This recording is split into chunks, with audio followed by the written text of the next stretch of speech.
Complexaton. This is the midterm reporting and feedback events. It has been already more than 2 months that we kick off this Complexaton. So we are very excited to announce that we have 4 teams to work on 4 different challenges.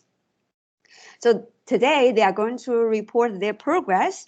And of course, most important is get your feedback and to help them find the innovative solutions to the challenges and also win 1,000 cash prize. Of course, that's the most exciting part, but I think today, Stephen, is mostly asked for your feedback. So now we quickly directly to start, and the first team is called the Team Food Complexity, and the team leader is the Diego Osorio, and they are working on this challenge 1 and called the Pathway for Affordable and Sustainable and Healthy Diets. So now floor is yours to the Team Food Complexity. Yes, well, thank you very much. Happy to be part of this process. I will ask my colleague Alexander to put the presentation. We're all going to be presenting here, and so let me introduce the team. We are 3 students from Wageningen University in the new program on the PhD on conflict, climate change, and land, water, food systems, and myself, I'm doing on complexity and institutional science. Okay, so the challenge is, first slide, please. These are the challenges that we have to deal with. What is the global patterns in consumption? How are we changing over time? What are the triggers? And basically, this comes down to 3 things that are related to how we visualize and structure food systems from a complexity perspective. Which angles of complexity are more appropriate to analyze a complex system like this for the purpose of understanding the internal dynamics and identify points of inflection and impact pathways that can facilitate a comprehensive analysis and yield into tangible and actionable policy recommendations. So the idea is how we transform this conceptual field of complexity science. As you can see, there are many permutations of how this discipline is emerging and evolving. And into this, how we take it into an actionable methodology to understand, basically, how food systems can work. And sorry, Diego, I think that's we didn't see the slides move. And are you? Okay. I see. I think you should click on the top to go to presenter. So then you follow what the presenter does. I think you can see them now in movement, right? Yes. Yes, it was moving now. So basically, this is the challenges that I already mentioned. And the idea was to show how this very, very, very populated complexity of different subdisciplines can basically be instrumentalized into a set of tools and methodologies interconnected so that we can approach these very complex systems. We see this as a complex human system, as a complex social system, and therefore is how do we label the data, how we integrate things, and how we just make it move from that point forward. So I pass it on now to my colleague. Over to you. Sorry, there's a question for Robin? Yes. Oh, it's a question. Sorry, that was accidental, but I was desperately searching for the chat, which I don't think I can reach. But I'm still not seeing any slide progression. I'm still seeing a video of people sitting around a table. Yeah, that's the thing. That's also I only saw this, and I think the screen sharing is by Diego. You can move your slides yourself. Right up at the top, it says slide 1 of 19, and you can just move through the slides yourself. Oh, see, yeah. Okay. Yeah, so for me, I think you can also. So you need, Diego, you need to tell us what slide you're on, and then we can go to that slide. But we can also go back and check a slide that you've already presented. Okay, so let me just start from this point so that we don't lose the track. I'm in slide 3 out of 19, slide 3, and basically is, I just rewind, how we transform this conceptual field, okay, to the next slide, And this, another way of looking at complex systems, slide 5 into this, basically, which is a complex system such as this requires a massive management of data, but also an integrated set of tools that help us focus on different aspects of it. And so moving to the next slide, this is the idea.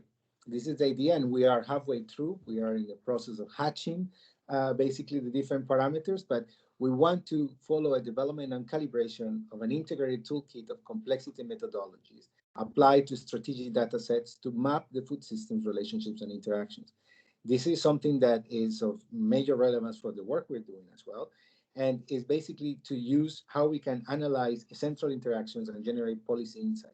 So we're going to basically try to sequence 3 elements out of that plethora of different methodologies: network analysis, the snapshots of interaction; relatedness analysis, which is familiar to all of you because of the work of Professor Boschman, Professor Balan; and the use of adaptive systems policies. These are 3 different sub-disciplines that have emerged within complex systems, and we're looking at how to sequence them in the right way and using data sets so that we map and we can analyze food systems.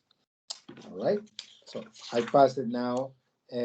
Just going to give you one example here.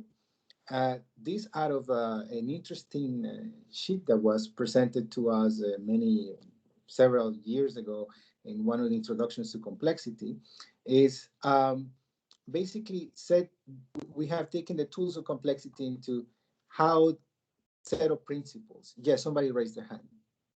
Yeah, if you don't mention which slide you're on, then I'm again getting lost. So you're probably now 7 or 8. I'm still at 6. We are okay. So we are in slide 7 now. Right. Okay. Thank you. All right, and I will keep mentioning them. And so in slide 7, this is a standardized structuring of different key principles within the whole discipline of complex systems. And we have taken this and we have adapted it in terms of applications and examples within food systems. And we're using this as a bit of the guide to how to move forward. So if you allow me to just go back to slide 6 out of 19, I just want to press the point that we're basically trying to take different methodologies, mapping out the data sets that are available, and try to create a mechanism for analysis and for policy insights within food systems. All right, so I would just pass it on now, slide number 8, to my colleague, Susan. Hi. So before we dive into more deeper about the complexity, I would like to introduce the complex food system. Oh, sorry, I can't see the presentation now. There we go.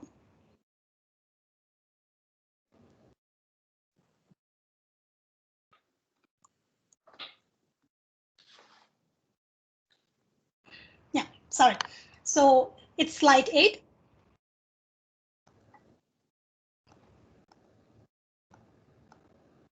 Okay, so I will be presenting from slide 8. So before we dive into more complex system, I would like to talk about a little bit about the more complex food system. A better understanding of complex food system is crucial to give the world's growing population with sustainable, with healthy, affordable, and socially acceptable diets, especially for developing countries with growing population and who are also vulnerable to climate change. A comprehensive global food system is possible to understand while we understand the interactions that is happening among drivers in different dimensions. Then now I will go to slide 9. And how internal drivers, which are like food supply chains, food environments, and individual factors, consumer behavior shape our diets. And while these internal drivers of food system interact with external drivers, which are mainly climate change, urbanization, industrialization, population growth, income growth, politics, and leadership, and how these interactions further shape our diets.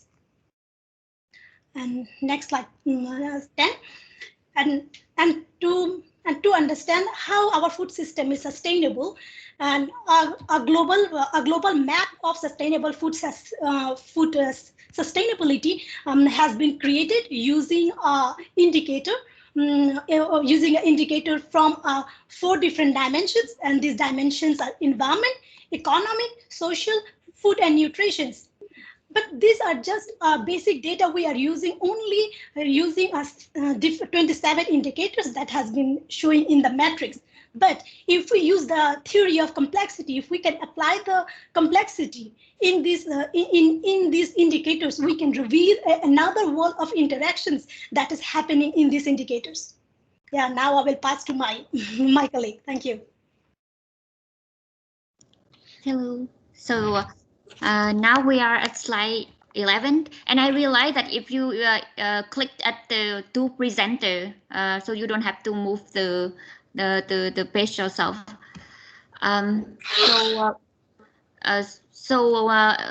There are a wide range of database that we can use to analyze, to do the food system analysis.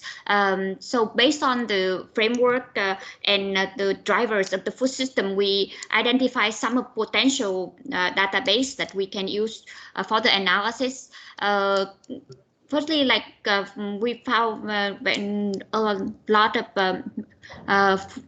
database for food consumption at different levels. Like at household level, we can maybe most of us know the living standard measurement study in many developing countries. And there's a big set of World Bank LSMS data available online. And also at individual level, we have nationwide food consumption surveys or nutrition survey, which give us very detailed information of nutrition and diet information at individual level. And also at the national level, we have more macro statistic data, such as FAO food balances data. In terms of food production database, we have FAO-Stat data, and also, for example, another like crop data of OECD production data. That's, and in slides, next slide, please. For external drivers, like we mentioned previously, climate change, globalization, migration, these are very important data sources that we need to take into account when we analyze the global food consumption patterns, and the interaction between these external drivers and the food consumption and food production can give us a bigger idea on how the food consumption pattern can in the future. Then and different data sources like from World Climate or from International Trade Statistics or World Trade Organization can give us the data for this analysis. Also, we also thinking of the other idea, like using the pattern data for relatedness analysis, and for big data, we can also think of like mobile data coverage. It's also, next please. Then with there's also available different data set, different data source that have more comprehensive and more, and they incorporate combine different data source that give us really full picture of the food system, like in data or food system dashboard that you see also the framework before. It's give us it allows us to compare the data in different countries and in the region. And if we go deeper into to select one country or one region, we can also look for a more local data set for food system and its drivers. The most important thing is like which we need to choose a relevant data set to analyze to do our analysis. So now I will move next to I give the floor to my friends. Yeah, for the analysis. Thank you very much, Sung. So now we got a great insight on, first of all, like what we plan to do, then the complexity of the food systems and the possible data that we can use. And then on the next slide, number 14, we would like to present like one of the free tools that we suggest to use. So yeah, in a scientific paper, maybe we would call it like the methods section, that we'll try to address this, the challenge with. So the reason also we chose 3 different tools because we believe that only one tool is maybe not enough to grasp all this complexity. And also we have a lot of data, like possible data available. So it would also be more interesting to exploit it in different aspects. So we suggest to complement 3 different tools, whereas the first one is the network analysis. So for the network analysis, of course, we will need to define, okay, what will be the nodes, whether it's going to be households or countries or regions, and then also how do we want to represent the links between, or like the relationships between these different nodes. And then from my own work, also during the PhD, we started a study on climate and conflict and trying to find out, okay, what could be intermittent drivers to link these different concepts, like these 2 concepts. And in my background, I'm an economist, so I applied econometric analysis tool to this data set that we merged from different types of data. And here, for example, you see that 2 of my colleagues, Alessandro Craparo and Ashley Basil, they used the same data set, but they applied network analysis to it. So what they did is like the data that we had on municipality level, they created a network showing how the path between the yellow dot of conflict that you can see in the very bottom could connect to socioeconomic drivers in green with climate-related drivers, which are in purple. So by looking at this example from our own work, we found this could be very interesting to apply it as well to the concept of food systems. Oh, I think sorry to interrupt. Raised their hand. Yes, yeah, please. I raised a hand. Sorry to interrupt. I have 2 minutes left for the presentation. Okay, I will wrap up. Thank you very much for letting us know. So then moving on to the next slide, the second tool is the principle of relatedness, which is, again, we believe could be a very, very useful tool to display, on the one hand, the complexity of the food systems, and on the other hand, the relatedness of these food systems within, for example, a certain region. So, of course, also for this analysis, we need to decide what will be our rows and what will be the columns that we will want to focus on to actually conduct this analysis. And for that, we thought maybe to use agricultural data, or the data that was mentioned before by Zoom. And as a next tool, like on slide 16, we were brainstorming, okay, but then if we do this great analysis, but the food systems are so dynamic and complex systems that change over time, we also should account for that when we actually provide policy advice. So that's why we focused on the concept of adaptive policies, where the policy is changing over time according to certain changes in the most important drivers and triggers. And for that, I will now give on to my colleague for slide number 17 to highlight how this could possibly look like.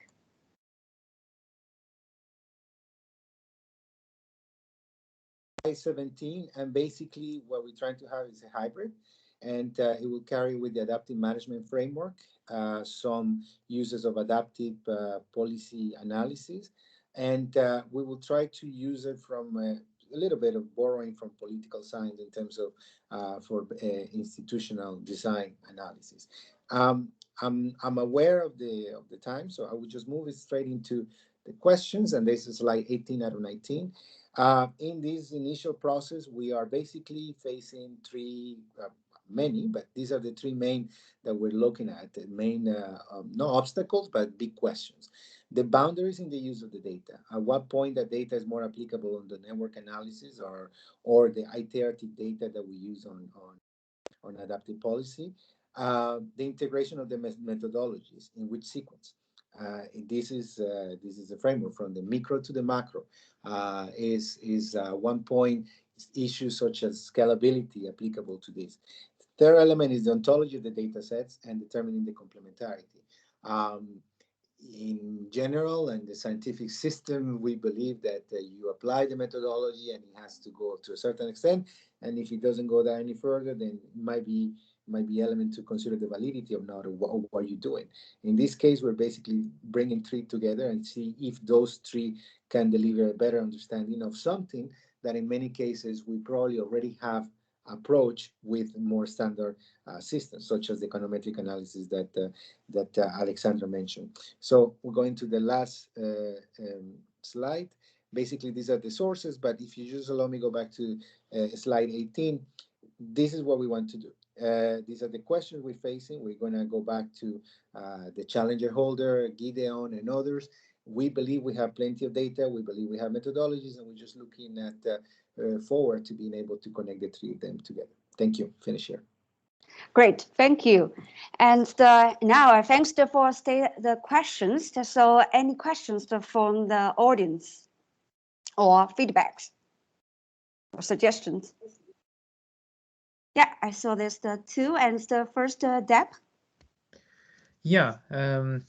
What kind of data are we looking at? Are they just numerical data, or you also have metadata and textual data?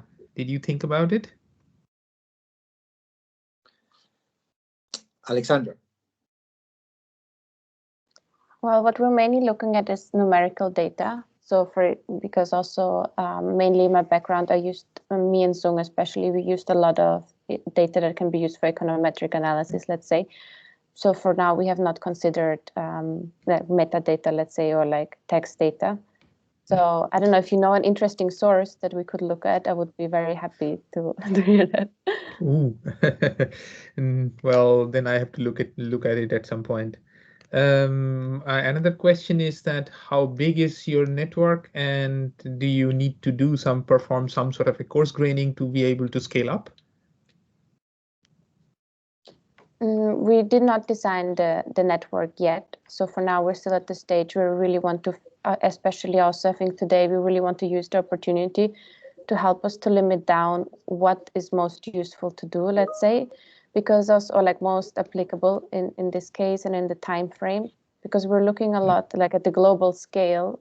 And yeah, I think today we're here especially to help to finalize this decision before we go into the next stage. Okay, these were two of my questions. Thank you very much. Okay, thanks to Deb. So I give the floor to Gideon, probably quickly add something. Yeah, absolutely. As a presenter. Very nice. Can you hear me? Yes. Okay, good.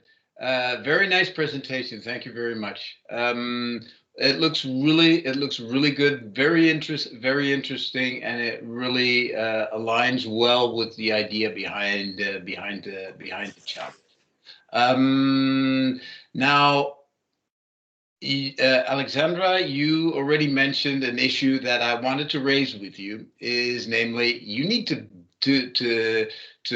focus within this within all the issues that you've mentioned, you and the team have mentioned, because the way that you're looking at it now, it's taking the whole complexity of agri-food systems. That's a little bit too big for this part. So it really makes sense to narrow it down to one aspect of this. The challenge itself focused very much on affordable, healthy, and sustainable diets. So the starting point, I think, should be the diets, what people are eating, and how that is changing over time, and what the triggers are, etc. And then you can look at some of those other aspects of the complex system, either as the factors that are the drivers or the pressures on the system, or some of the externalities. And to kind of limit right now at this stage some of the more complex feedback loops. Okay, because, sorry, Guido, have to yeah. keep it short. They're running out of time. Absolutely.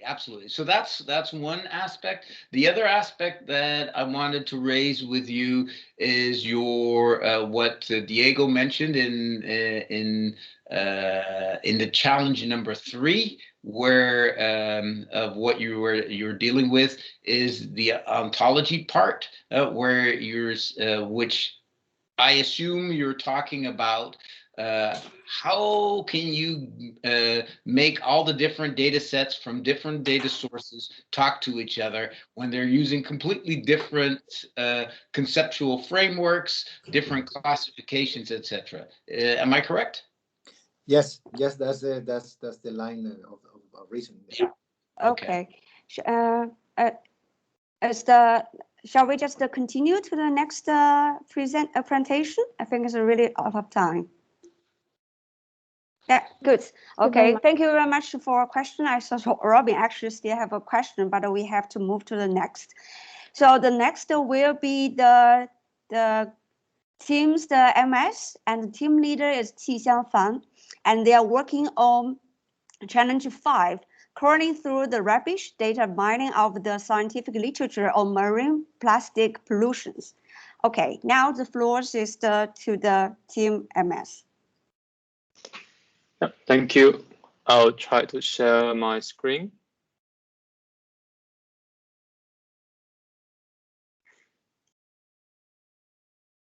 Okay, yeah, hi everyone. Welcome to our presentation.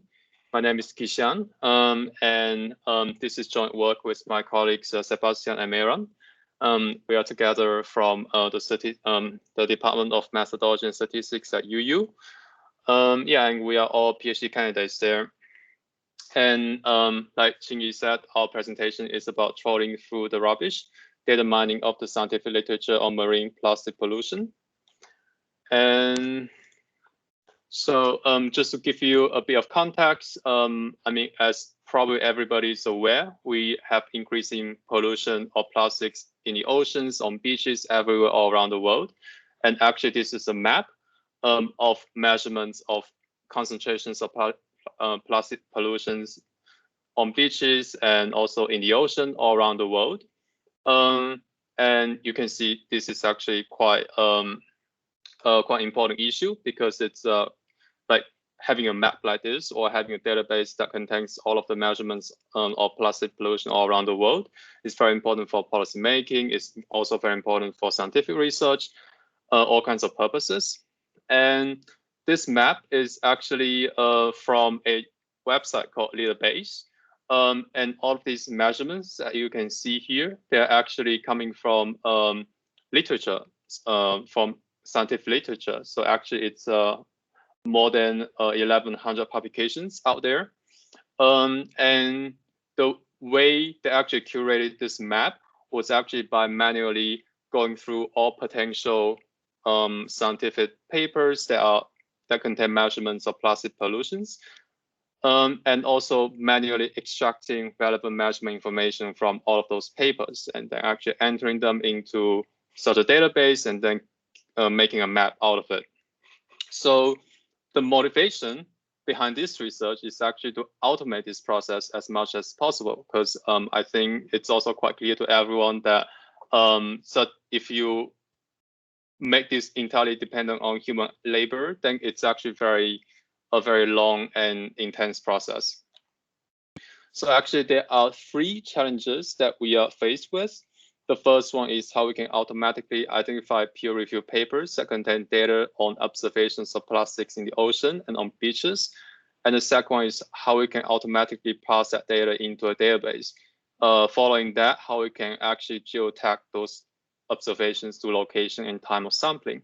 So far we've been mainly working on the first question, and that's also going to be the focus of our presentation today. So this is a sort of a pipeline that we came up with to tackle the first research question. So we want to start out with actually finding relevant papers. So what we do is that we go to a database or multiple ones, and then try to look for, well, papers that are potentially relevant that might contain measurements of plastic pollutions on beaches, in the oceans, etc.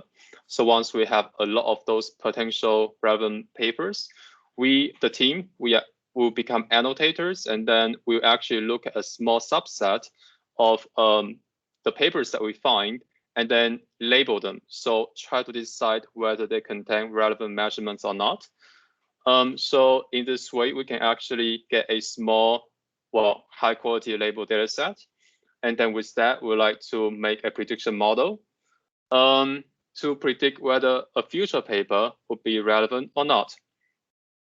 So once we have a good model, we want to, well, basically present the model with papers that it hasn't seen before, and then ask the model to make predictions whether those papers are relevant or not. And what we're going to do is actually focus on papers that are predicted to be most likely relevant, because those are more interesting and more important. So, and among them, we're pretty sure that especially if our model is trained only on a small data set, then these predictions most likely contain errors. So what we're going to do is that we are going to manually check this smaller set of predictions, and then correct them. And then in this way, we get another, basically a new small data set, and then we feed it back to the model and update the model.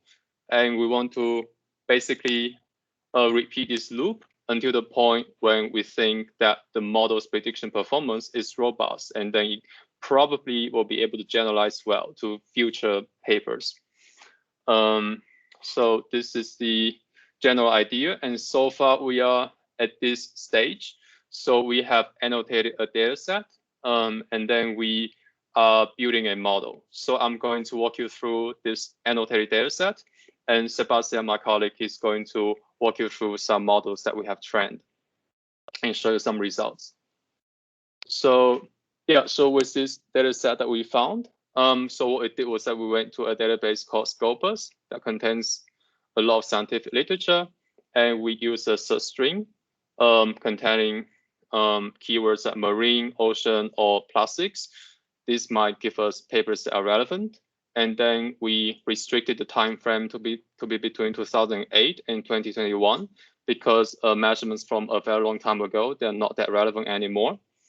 And we only focus on English literature and only journal articles and conference papers. And with that, we actually got about 7,600 items or papers from Scopus. And then among those, we annotated a smaller data set. So just only a subset of those papers, which was 323 papers. And we did that by going through the titles and abstracts. And if we're uncertain, we also go through the full text. Yeah, so what counts as relevant? So we actually had the following decision criteria. The first one is that the paper most likely contains measurements of plastics in oceans, space, beaches, islands, etc., even when the goal of the paper is not on measurements. So maybe a paper is, the goal is actually on modeling of plastic pollution, for instance, but it just happens to also collect data on measurements. And that's what we're also interested in. But we also exclude review papers, because those papers, the data that they contain, they're just replica of previous papers. And we include only measurements from sediment, surface water, and different levels of the ocean, of course. but we don't include those from organisms, for instance, seagrass, sea fish, and also not measurements from the air. And we make sure that we had at least 2 raters per article. And then in case of difference, we will try to harmonize them. So make a more informed decision and also discuss them with the challenge owners. And if by the end of it, we're uncertain, still uncertain, then we'll just label it as uncertain and then not put it into the model for now. And with that, those papers, we actually had about 20% papers that were labeled as relevant, and together with that, we could use it for a prediction model that Sebastian will tell you more about. Yeah, so I will tell you a bit about the strategy that we used for getting predictions. So we started with a small data set consisting of 323 abstracts. There are the ones that we label ourselves. And we merged this corpus of papers or abstracts with a corpus of abstracts that was labeled by experts, and experts being members of ethics group, the supervisor of this challenge. So we merged these 2 corpus of abstracts, and we ended up with a larger corpus of 342 abstracts, because some of the abstracts they had labeled were already on the ones we labeled, and some other ones were missing. So out of these 342 abstracts, 336 were potentially relevant articles. Next.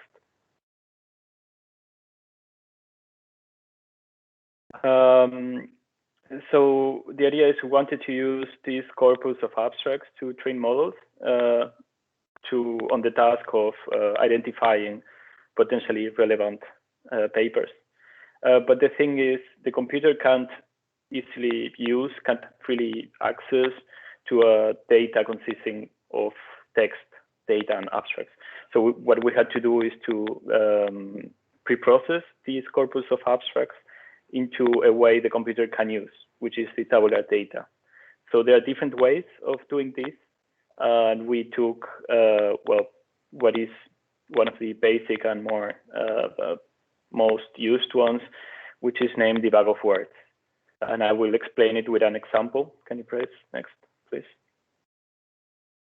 So for example, if we have reviews, like movie reviews, and we want to train a model on classifying these movie reviews on positive or negative movie reviews, the issue again is that the computer can't use the text as it is.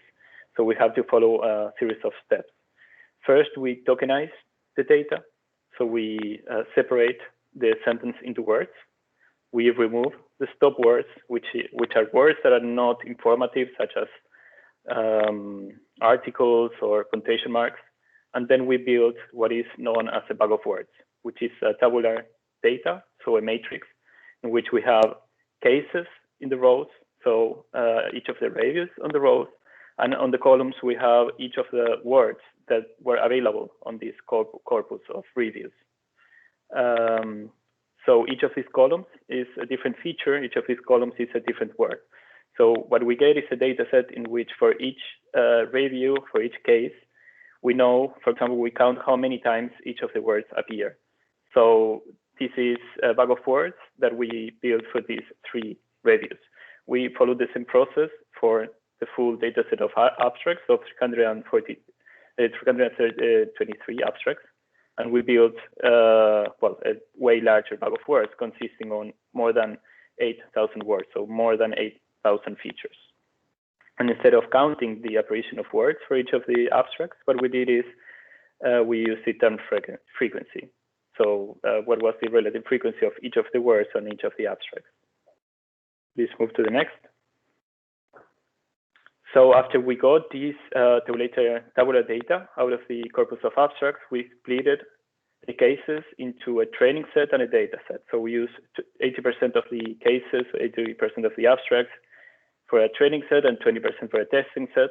We trained 3 different models, a grading boosting machine, random forest, and an extreme grading boosting machine. These models are, they have a long record of success for this type of data and classification tasks. And we trained these models, and we finally assessed how well these models do in terms of predictions on the testing set. Yes. Sorry, you have 2 minutes left. Okay, perfect. Yeah. So we trained the models. We took a look at the results. These are the results we got for the 3 models. For example, we have over 80% accuracy for the 3 models. Out of these many evaluation metrics, we will focus on the recall and the precision. The recall will give us information because it tells us from the total number of relevant abstracts in the data, what is the proportion of abstracts that our model identifies. This is for 2 of the models around 80%, which means that 8 out of 10 abstracts the baseline models can identify. And then we will also focus on the precision, which means given that our model identified an abstract as relevant, what is the probability that this abstract was indeed a relevant abstract? For example, for XGBoost, we get a precision of 75%, which means that if we label an abstract as relevant, there is a 75% chance that it actually is relevant. So next, please. We also took a look at the feature importance, which is, well, the words that had a higher predictive power over the relevance or non-relevance, so over the outcome variable. And we see that for the 3 models, the words selected make sense. So we have more than 8,000 features. We are looking at the 15 top, so the 15 features with more relevance, and we see that words such as samples, distribution, waters, Atlantic, meters, or cube meters show up over there. So this makes sense, but also 2020 has high value, which means that there are still things to improve because we don't expect 2020 to be a good predictor. So next, please. So this is the last slide. As next steps, we expect to enrich our data set following this iterative process that Kishan explained. We would like to extend our modeling techniques, which means we are only using information from the abstract, so words in the abstract, to train the models, but we think that using titles, keywords, and especially publication journal will be able to improve the predictions. Then the issue is, one of the issues we have is that we are using balanced data. We have a third of the abstracts are positive, so this is balanced data. But as while we increase the number of abstracts that we include in our data set in this iterative process, we believe that the outcome variable will become even more imbalanced. So we will have perhaps 10% of positives or 5% of positives. So we will have to develop some strategies to deal with this imbalanced data. We will also like to try some alternative preprocessing of the data and try different models. So finally, we will have to work on the fine-tuning of the models. During the iterative process, we'll focus on a high precision, which means that we want models that have a low rate of false positives in order to increase the size of the data. And for the final model, we will allow some rate of false negatives, false positives, but what we want to ensure is a low rate of false negatives. So we want a model that is able to identify all the relevant abstracts in the literature, let's say. So this is what we've been so far, and the next steps. One more. So thank you for your attention, and we hope you have some questions. Yeah, thank you very much. Thanks for the group MS, and any feedbacks from the audience. We have 3 minutes.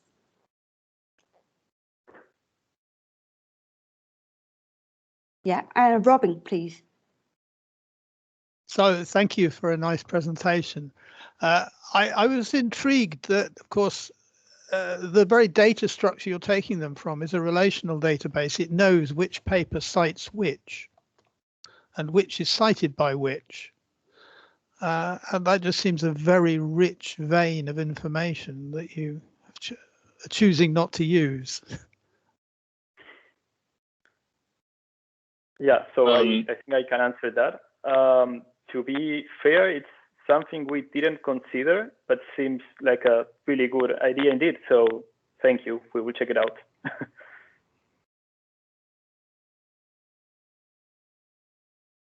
Are you happy with the answer, Robin? Yeah, well, that's fine. Well, I think that so if I can also reply and add something here. Yeah, sure. So the problem is really that we want only those papers that are likely to have new original data in them. So purely the network of citation doesn't really ensure that it is all new data that we have.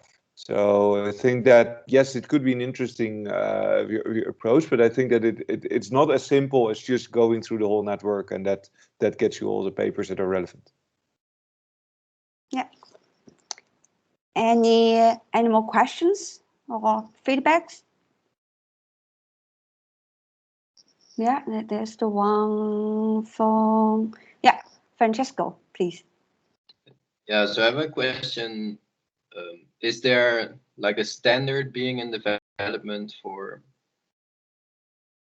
being able to easily reference these space? Like at the start, you just put the data there, or too specific to make a standard, like to write your paper in a specific way at the start to flag it that you already know that it's such kind of paper? Or is that like too big of a project?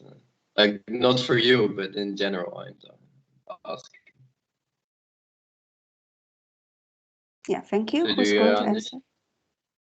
Yeah, so maybe I can reply again. I think it would be great if that happens, and I know that in some fields that very standard ways of organizing papers that they exist, but not in this field.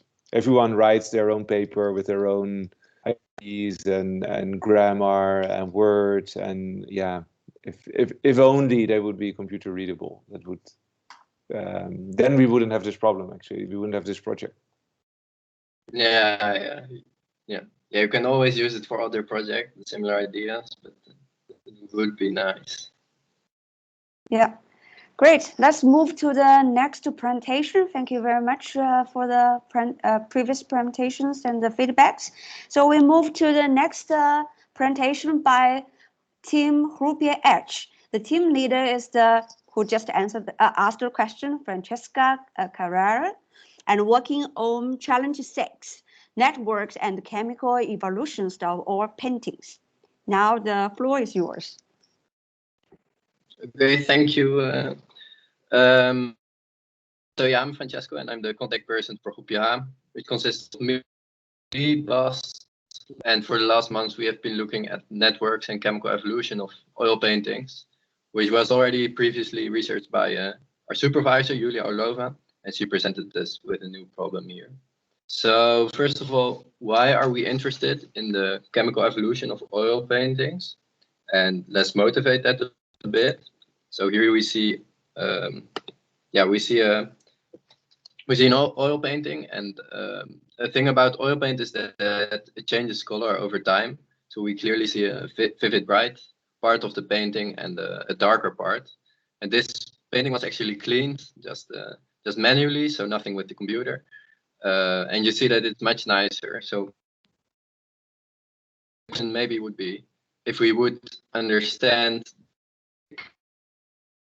evolution numerically. So could we throw a painting in a computer and calculate this? So that would be one of the applications. And there are other very interesting applications. For example, these types of evolution systems of chemicals are also studied in the chemical origin of life. So there are very interesting applications to these kinds of chemical complex systems. So now that we know a bit why I want to do this, then it's good to start by formulating the problem. So we know what chemical complex system we want to study, and we'll formalize that a bit. And afterwards, we see that the problem that occurs now is that the models become much too large. So we'll talk about reducing the model. So a bit about how to formulate this problem. So here we see the molecular structure of linseed oil. We won't be studying that, but we will. So Julia presented us with a case study of the evolution of paint with linseed oil. So the question is, how can we describe this problem mathematically or chemically? And in chemistry, what is used to describe these types of chemical systems is chemical kinetics, which is a branch of physical chemistry that's concerned with understanding the rates of the chemical reactions. And of course, our chemical system is dictated by chemical reactions. So we'll use chemical kinetics to analyze this case study, and the ingredients to formulate such a model, to create such a model, are three things: molecules, reactions between these molecules, and rate of reactions. So we can really quantify the reaction speed, and that allows us to study concentrations of molecules in these large complex systems. Not necessarily large. Okay, and these complex systems can be visualized, these chemical systems, using bipartite graphs with two types of nodes and between them, so molecule nodes and reaction nodes. So for example, we have molecule A reacting in reaction 1 and creating B and C, or A and B going to C, or the other reactions. And these three types of reactions, so 1 and 2 on both sides, actually make up for our whole chemical system. So linseed oil has no larger reactions than this. And if we put this together, then we get a larger bipartite graph, so which represents our whole chemical system, and this is called a reaction network. So here we see a reaction network. This is not for linseed oil, but for a smaller network. And this network, it has so little species, so little molecules, and so little reactions that you can just write the reactions by hand. And we see then 2 input species, 2 like output species, and all the reactions and intermediate species. I mean molecules by species, by the way. And we are not necessarily interested in these molecules or these molecules. Also, the intermediate nodes can be interesting. So on the one hand, we have this reaction network, so the whole graph. On the other hand, to really quantify everything, we get also a system of ODE. So these are ordinary differential equations which describe the concentration of the molecules. So here we see it. If Ci describes the molecule of concentration of molecule I, then at time t you just get the differential equation. And you can solve this to get your concentrations in time. And yeah, these follow from methods used in chemical kinetics. Okay, so to summarize, we have two ways to kind of visualize the system: the reaction network and the system of ODE. And I'm making this distinction because later, when we reduce the model, this distinction helps us to take 2 approaches to the model reduction. Yeah, and then well, actually, these systems, these chemical systems, are studied a long time. For example, by Van het Hof. And he got his first Nobel Prize over 100 years ago. So what's new actually now? Well, what's new, of course, is that these systems are complex. So too large to write down by hand, which we saw that the previous reaction network maybe written down by hand. The systems that are studied now are just too large. So what our supervisor, Julia Orlova, did was just use computers to generate these reaction networks automatically.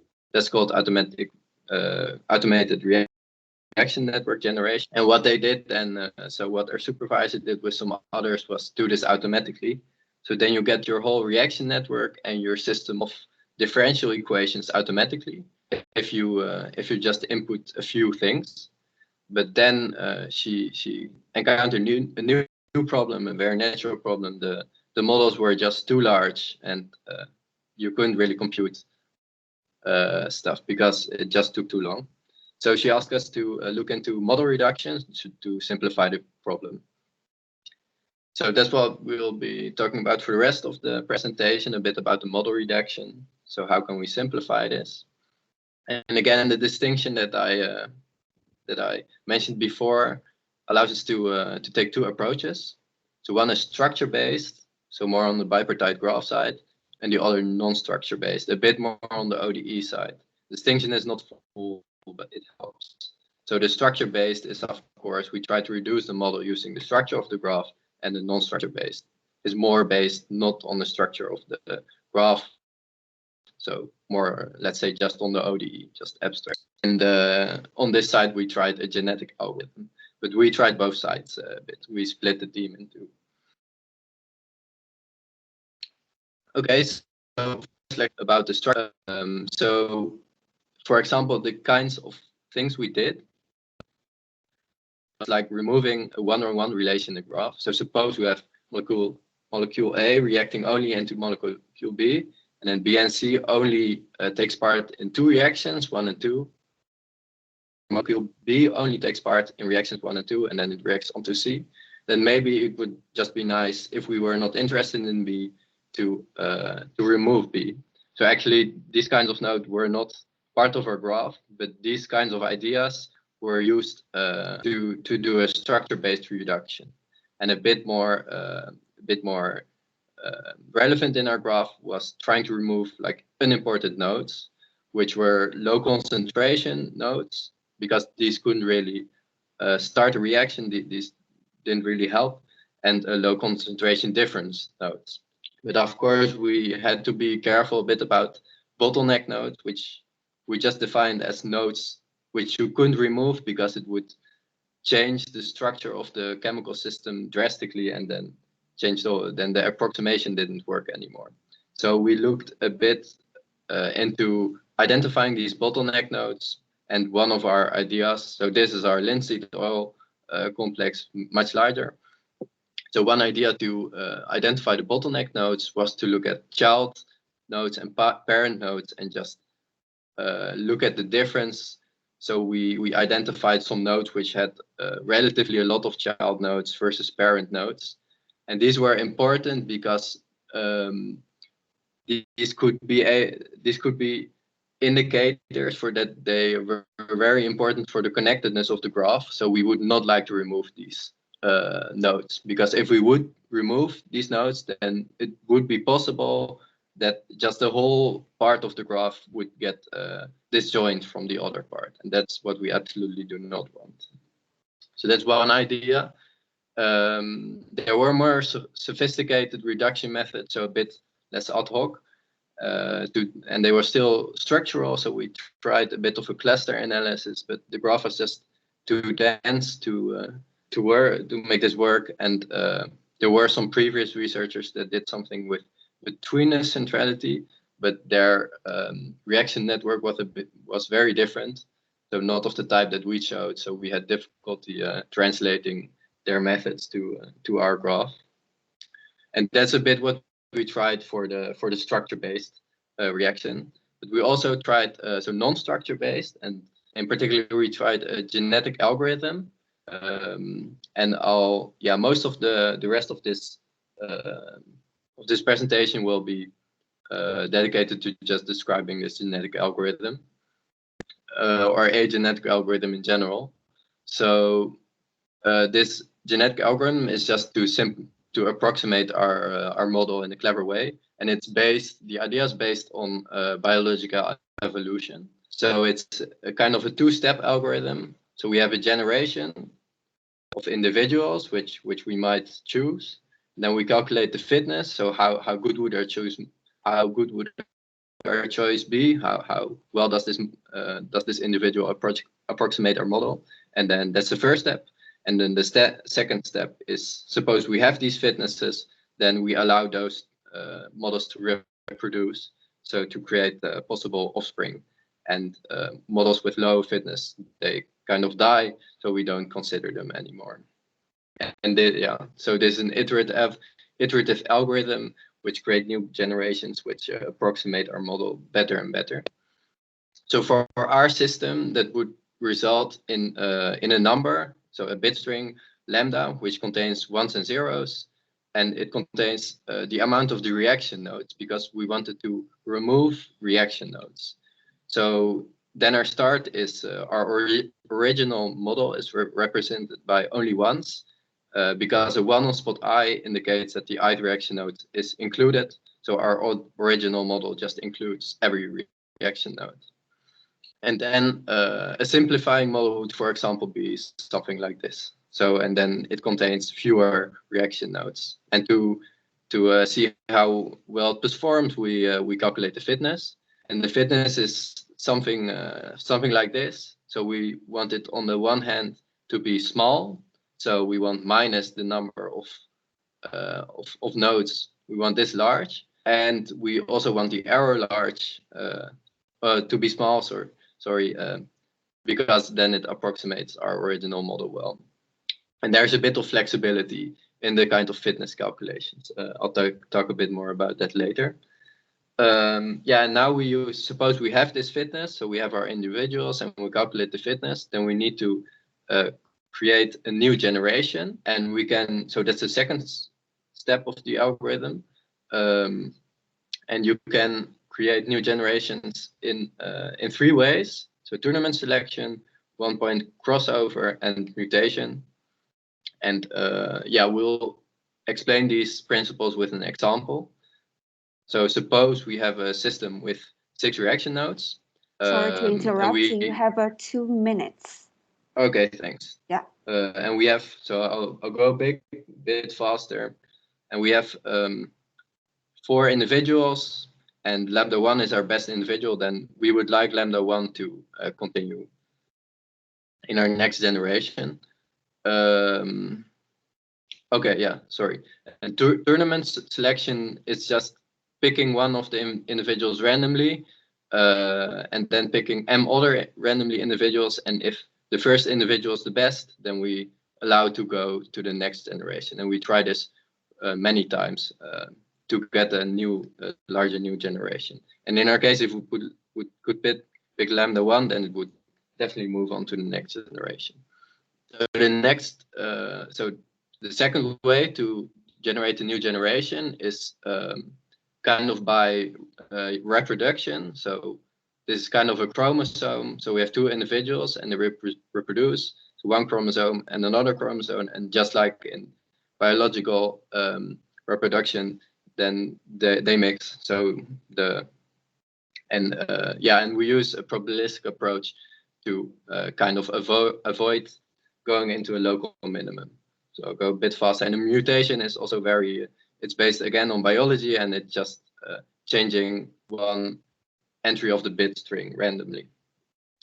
Yeah, and as I said, there's a bit of flexibility in the fitness function. So we can actually include structural information as well in the fitness function. So it's not entirely a non-structure based approach. For example, if we really want, if we would like reaction k in a network, we can just add a delta function to and increase m if we really would like it in the model. So there's one more approach which I didn't mention. So we had the structure-based and non-structure-based with genetic algorithm. So what we didn't try yet is approximation or reduction, model reductions for dynamical systems, and these have actually been studied a lot. So maybe it would be nice still to look into this, but we hadn't had the time yet. The only disadvantage is that we have less control about how we reduce the model. So we have no structural information. Okay, so that's our conclusion. I'll go quick. So we want to reduce a model, which could be described by reaction network or kinetic model. And this led to 2 approaches, so structure-based and non-structure-based. And we looked a bit ad hoc, like reducing the graph just by trying to remove nodes. And we used a genetic algorithm. Yeah, and if you have any ideas, then we're very interested in hearing them. And thanks for your attention. Thank you very much, Francesco. And any feedback from our audience? Yeah, Robin, please. So thank you very much for an intriguing presentation. You seem to drill ever further down into ever more interesting problems here. But I had a piece of feedback that whilst we started at the top with the oil painting, drilled down from there. it wasn't quite clear how we were going to drill our way back up and where you hope to get to in the end. Indeed, your ending slide suggested that actually we didn't intend particularly to find our way back up. No. Yeah. So I guess there's two things I want to say. The thing about that I said about the oil paintings were a bit speculative. So maybe if we would understand the concentration. So what we're trying to do is approximate, create this chemical system to study the painting, but it's too large, so we have to approximate it. If we could compute the whole system, then maybe we could compute the pigments in an earlier time, and so do a negative time integration, and then we could just see how it looked like 20 years ago. So is that kind of a response, or? Maybe I can help a bit. So the point is that now the system is too big, and then if you want to wiggle a bit the parameters, you need to, for example, like my system can run for like 2 or 4 hours, and then if you want to do something, for example, a parameter optimization or run the model under different conditions, we have this problem that we simply cannot run it too many times because it will take forever. And if we come up with some kind of smarter way of reducing the model, and then we could maybe optimize, like get better fit to the experimental data, or try different conditions, or maybe add some additives to the system, and then, well, we would get our results much faster. So that's the idea. Thank you. Okay, but does that answer your question, or? Well, it gives me a sense of it. If you want a comeback comment, it's that I think people have confronted rather similar issues in trying to infer gene regulatory networks. So they've got the expression levels of lots of different genes as a function of time, and they try to infer what the control network, the regulatory network interlinking these genes actually is, in order to generate that time-dependent behavior. All right. Okay.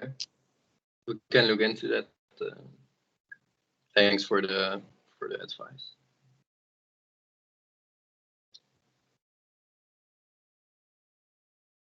Any other questions?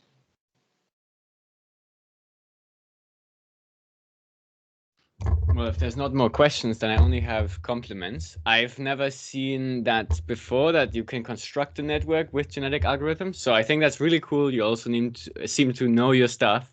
So, just want to say, I think it's pretty cool what you're doing, and I wish you all the best with it. Like thank you. The construction was actually done by previous research. So we only tried to do the simplification. So the nice thing, so all the compliments to Julia for constructing the automated algorithm. Okay, thank you, Francesco. I think now is the turn for Aaron's group, but I will first introduce the last presentation by team Complexaton, and the team leader is the Franziska Tenefeld, working on the challenge 4, regional embodied knowledge flows. So now floor is yours.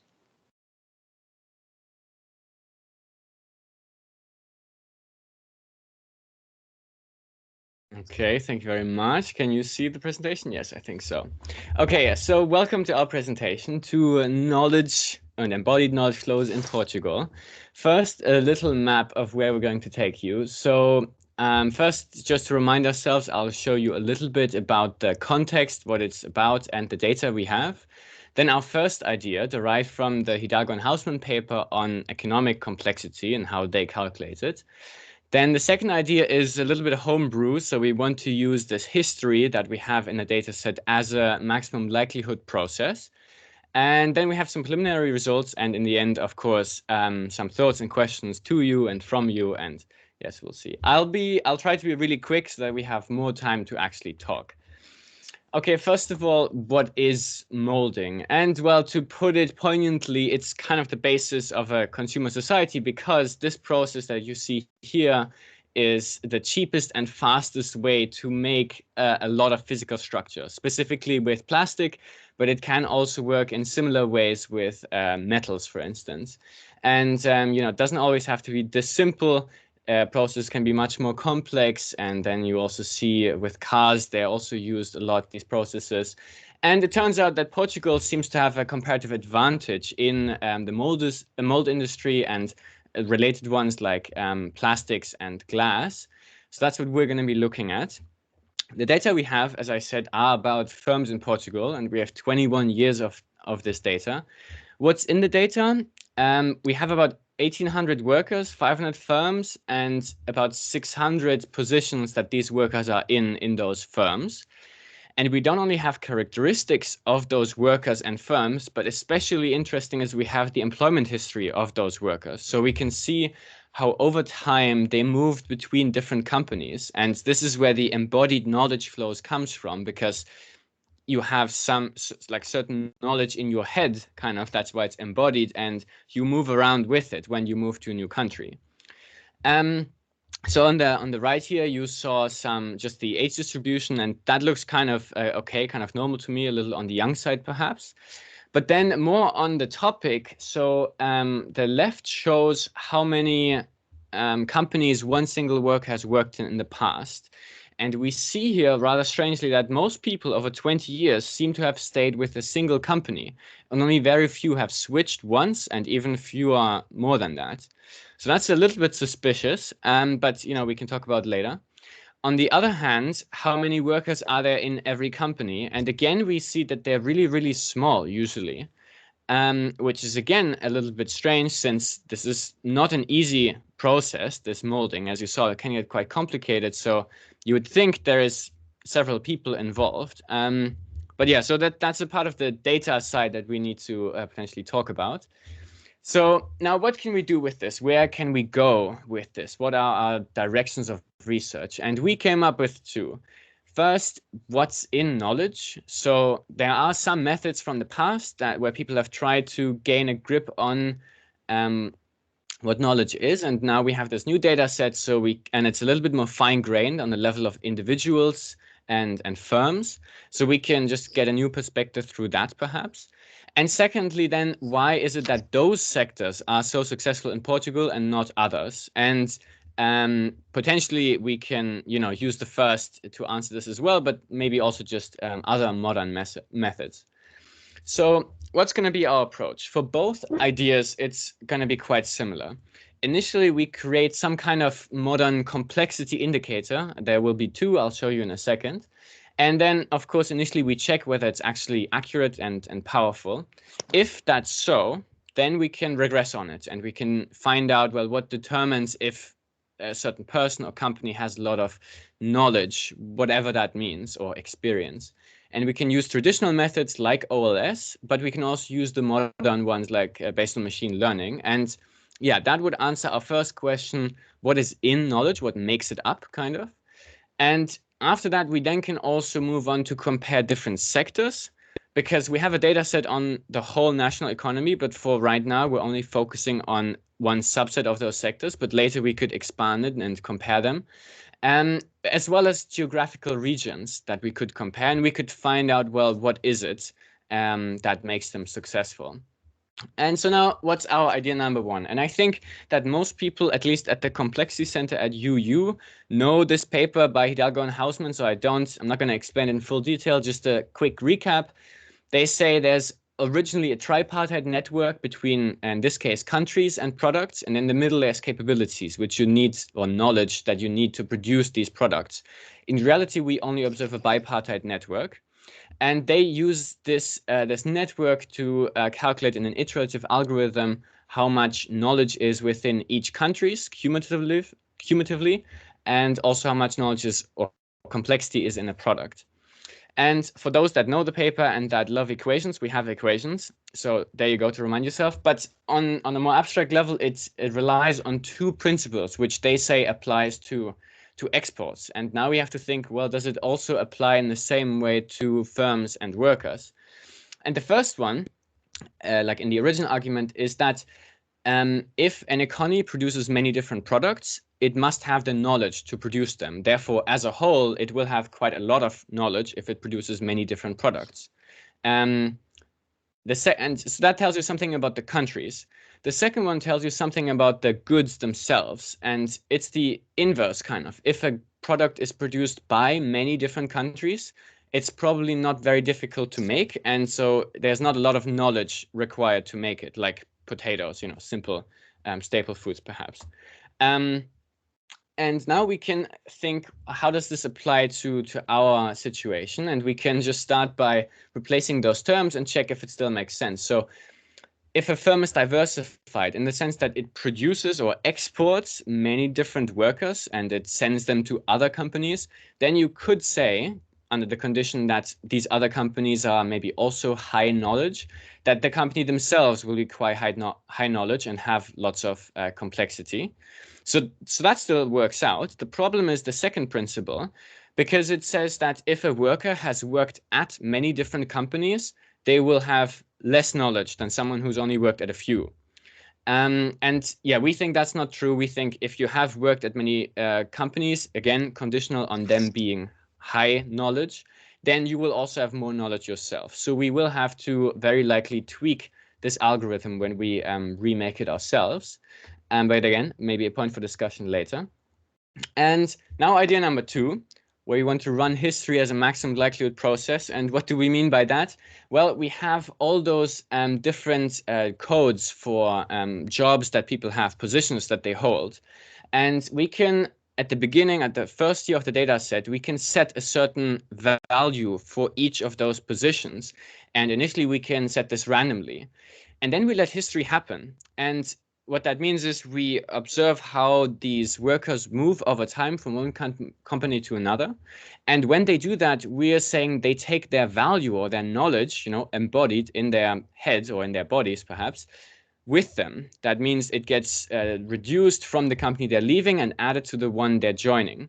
And we can run this once, perhaps repeatedly, but the end result is that in the final year, 2009, we should have a value score for each company in the end, how much knowledge is in this company at that time. And then we can compare it against some kind of real world performance indicator for this company. And this gives us an error term. So our score says, okay, this should have been high knowledge, but in fact it was not. So then we get an error term, and we can use that as a feedback mechanism to adjust our initial values that we attribute to all these different job titles or positions. And that's how, you know, we do it again iteratively, and at some point we reach a local minimum of this error, and we can say this is a relatively good fit. So something about how these values of the different workers are set has some meaning for how the company performs in the real world. The interpretation of this is, of course, nuanced and complicated, but, you know, we can deal with that probably. So that's idea number 2. Now some preliminary results, what we've already found. What you see now is the network between workers which are connected by having worked at one company at any time in those 20 years. And as you can see, very obviously, this is really sparse. And that's a problem because it means the method of reflection from the Hidalgo and Hausman paper, it can't really extract a whole lot of information from this network.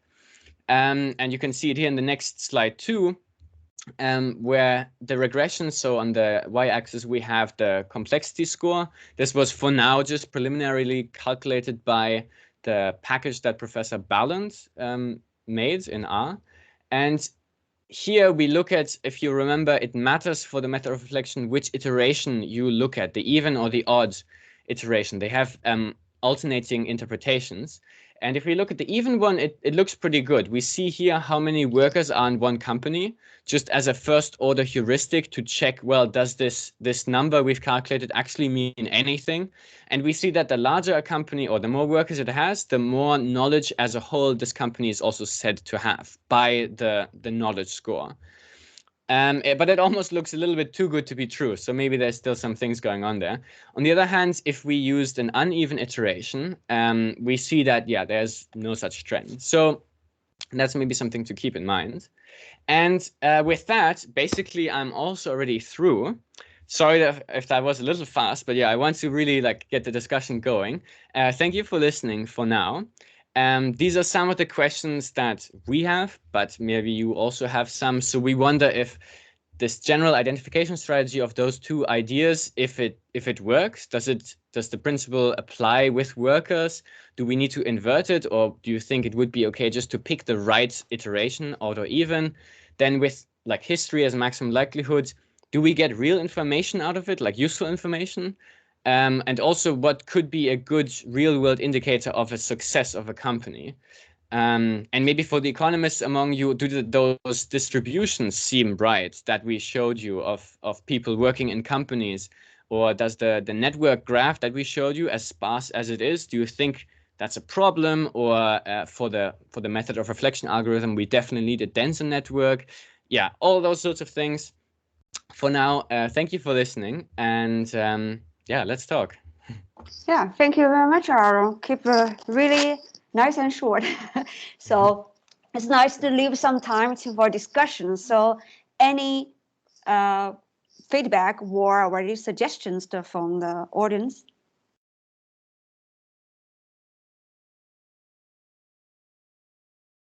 Let them give a little bit time to think. Yeah, Francesco? Okay, can I ask a question? I think it was the last slide. The one before? Yeah, the one before. Yeah. Even what's even and uneven? I missed that, I think. So that's just a computational thing, how this complexity score is calculated in the end. It switches back and forth between two different interpretations, and in the even ones it has a certain interpretation, and in the uneven ones it has another one. One is more focused on the firms or countries, and the other one is more focused on the worker or the product, kind of. Okay. So yeah, then it makes sense that, you know, if it works, this is just really a first check. It would make sense that if this is the wrong one, then we shouldn't have any kind of relationship between how big a company is and something about like the workers themselves in that company, you know? So maybe this checks out, but maybe some more experienced people see a problem here, and yeah, that's just why we showed it to you. So on the left, we see success against, or number of employees versus success, and on the right, the same, or? No, sorry. Okay, maybe I wasn't really clear. On the y-axis, we have this preliminary knowledge score or complexity score. That's this plugin for now that we didn't make, but we're going to make our own, calculated using this network, which we, can I go back? And that we showed here, you like feeding in this network. That's what this pre-made plugin spits out for values of complexity or knowledge. And then we just want to check if a big company, does it actually cumulatively have more knowledge according to this first calculation? And it shows the same thing here, just that we didn't take the values from the even iteration of this algorithm, but from the uneven. So this could be 18 and this could be 19. Okay. You know, you let the loop run 18 or 19 times and it changes, you know, what the numbers mean. Yeah. Okay. Thanks. Any more questions from the rest of the audience? Yes. Has anyone perhaps worked with this method of reflection before from the other like researchers? Yeah, I think that Carla would like to add something as the owner of the challenge. Yes, I haven't worked with this, so I cannot help immensely on this.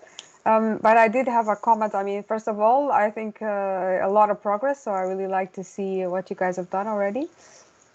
I see here from this, actually in this slide, what you have that you have this idea that more diversified firms are likely to be more complex. So the more workers you had, right, the more then you will be complex, right?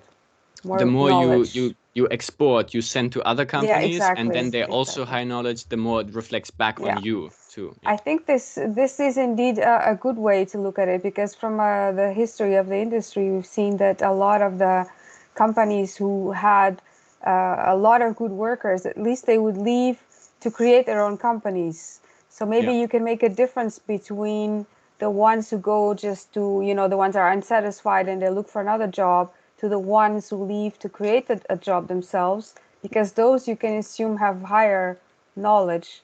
So I'm not sure if that is helpful, because then you reduce or you split the network even more. Yes. So I'm not sure but if that's a good idea, but it would make sense to me. I agree. So we can try to implement that to get a little bit more out of the data. Yeah. But we might also have to make the initial network a lot larger so that it's more connected, because I think right now we're cutting a lot of the companies off because they're not in our selected industries, and maybe we could open it get up. more connections. Yeah. Nice. Okay, thank you, Carla.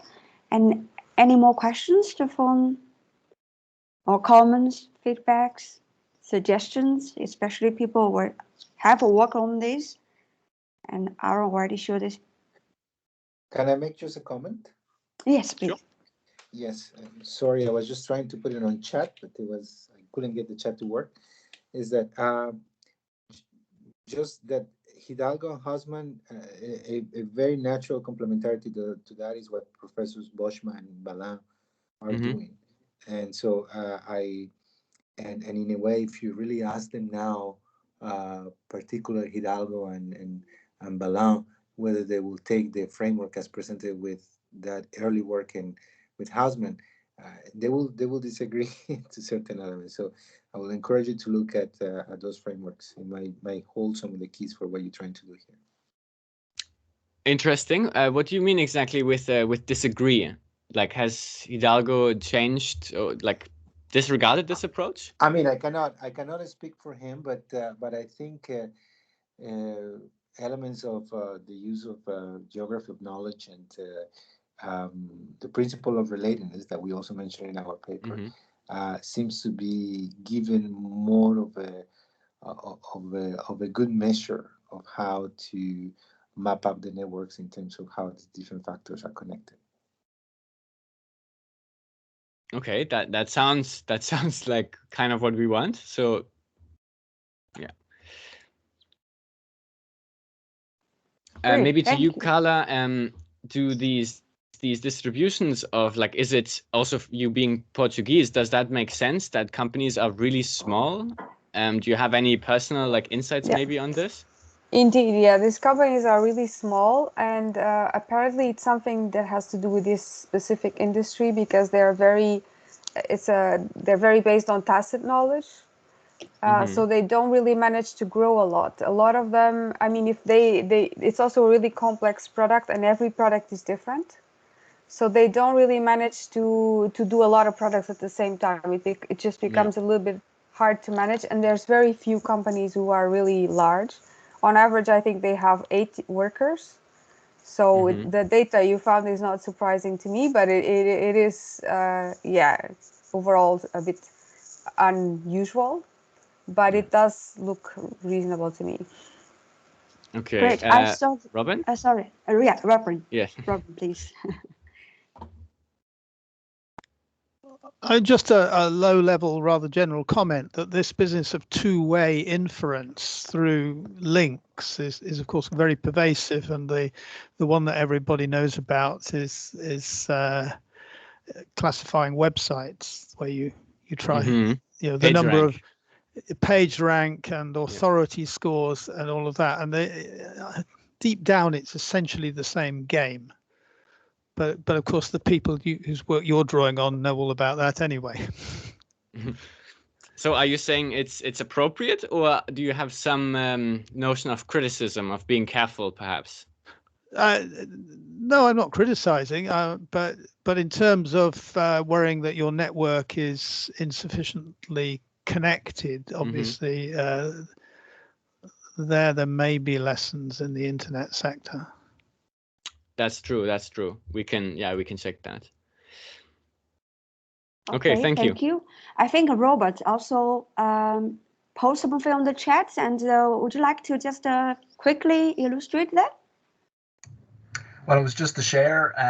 Cesar posted this, relatively recently, just as an overview of economic complexity. So the Hidalgo and Hausman papers at the bottom under implications in economic growth, but it may give you some more food for thought. Ah, yes, that's very useful. Thank you. No problem. We'll have a look at that. Great. I think that, are you satisfied, Aaron? Well, far from it, but you know, that's life. Yeah, good. Thank you. Thank you all for participating in this midterm events, and my compliments to four of these teams. I think you have been very far. And so good luck for the rest of the journey. And I would like to remind you that the deadline of submitting final report is the 14th of March. So you have a little bit more than 1 month to complete your project and write the reports. And we will soon send you this the formats and also requirements for the reports. And then I also will send you a data breaker to fix the dates for the final presentation. And of course, the most important, to issue the prizes. So that will be in the middle of April, depends on the availabilities. So I will soon do that. And of course, I would encourage all of you to also prepare first the reports and then the presentation, the final presentation. So thank you all, especially the audience for all your feedbacks. So that's a really nice event, and we're looking forward to hear the final results.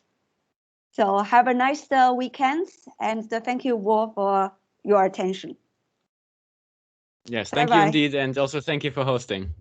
Yeah, you're welcome. Thank you all. I will see you next time. Good Thank luck. you. Bye-bye. Bye.